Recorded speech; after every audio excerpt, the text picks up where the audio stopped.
Hello again. I'm back. Last time I talked about daring to take the leap, even if it's scary. And maybe it can scare the shit out of you. I know, but that's the way to know yourself and know life. It's like, the North American Indian said that follow the river. You can't stop the river. And don't cling to the cliffs because then it will be more hurtful. And the river will take you back to the sea, the ocean, where we all become one. And each one of us is a river. You have your own stream to follow. And no river is like the other river. So in that way we can't criticize anyone else or judge them or tell them what to do. We don't know. How could we know? We are following our own river and we don't know anything about that river. So, and nature never duplicates, you know that? Because we are one with nature. And I'm following my river and you are following your river. I think it's a beautiful symbol. The society we are living in doesn't want us to do this. They want us to have an education, a good job, make money, and so on. And we must have many insurances, 20 to 25 insurances we must have, because life is scary. So we must have insurance. Something can happen. Of course, it will happen, but there is no trust in it, is it? Where is the trust then? It's in the heart. And what is the heart? It's love. It's not fear.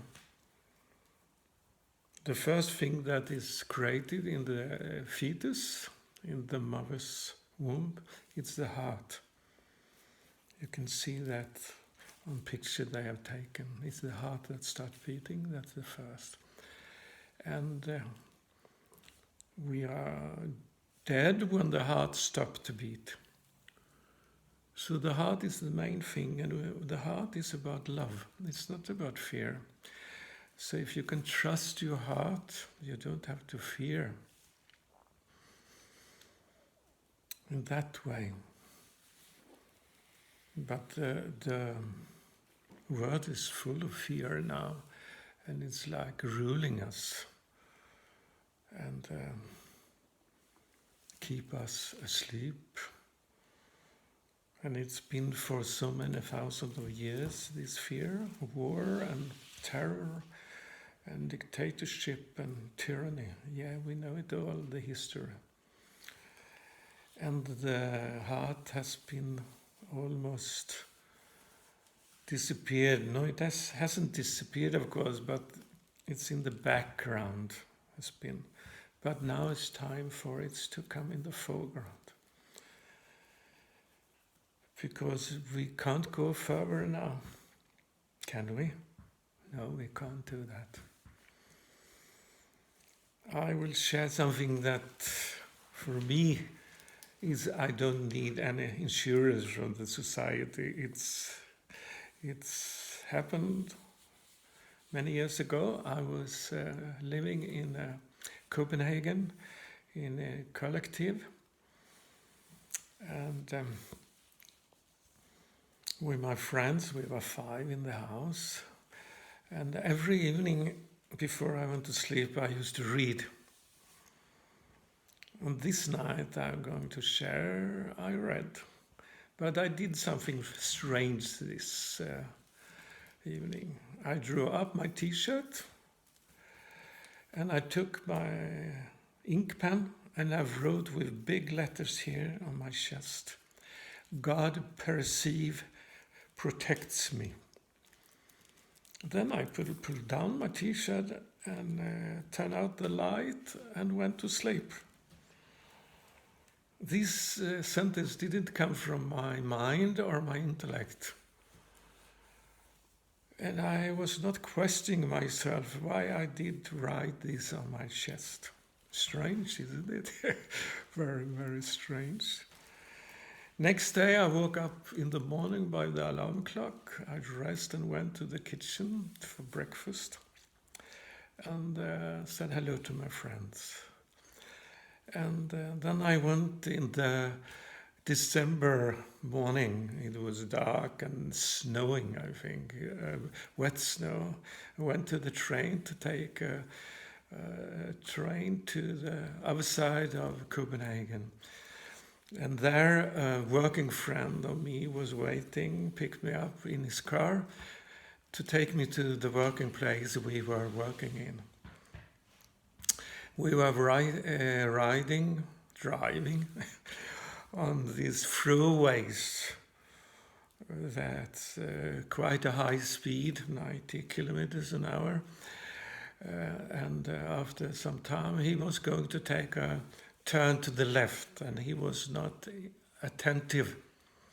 He followed a lorry, and I saw straight on there was a car coming towards us, and I yelled no, but it was too late. Next moment, the car hit our car on the side where I was sitting, and our car was tumbling around 2 times, and there was all this sound of glass crashing and everything, and finally the car stopped, standing on its side. People came running, drew me out of the car, and laid me on the ground with a blanket. Quite soon there was police and ambulances coming, and I was taken in the last ambulance because in the other car they are more hurt. And we were taken to the big hospital in Copenhagen, to the emergency. I could walk myself into the emergency, but I have to wait. After some time, they invited me to come into the investigation room. Do you say that? I don't know. And there were doctors and nurses there waiting for me. And the head doctor came towards me and said, "How about you?" And I said, "I think it's okay, but I have pain here in the chest area, a little pain." And he told me to undress. So I took off all my jumpers, t-shirts, and then I saw the sentence.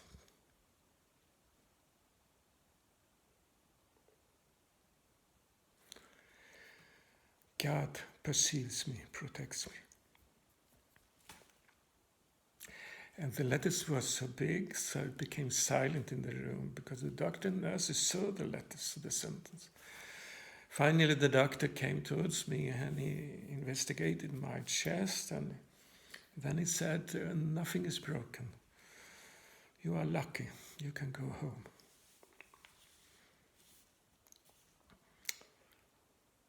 That's my insurance, my real insurance. And I knew that this insurance was not just for this accident, it's for every day in my life. Nothing happened by chance. There is a purpose with everything. We are whole, I am whole.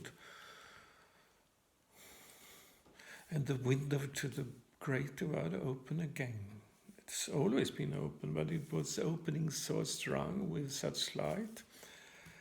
So I carry it with me. Of course I can get fear now and then, but this, what happened, I carry it with me.